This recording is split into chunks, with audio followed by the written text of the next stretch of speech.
अस्सलामुअलैकुम दोस्तों, welcome back to our channel find Urdu. Formidable. Formidable का मतलब है दहशतनाक, ताकतवर, मुश्किल। फॉर्मिडेबल का मतलब है कोई ऐसी चीज या शख्स जो बहुत ताकतवर हो या जिसका सामना करना मुश्किल हो।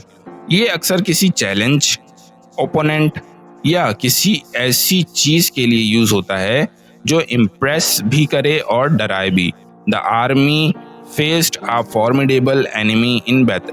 फौज ने जंग में एक ताकतवर दुश्मन का सामना किया। तो दोस्तों, फॉर्मिडेबल का मतलब है कोई बहुत ताकतवर या मुश्किल चीज या शख्स जिसका सामना करना आसान ना हो।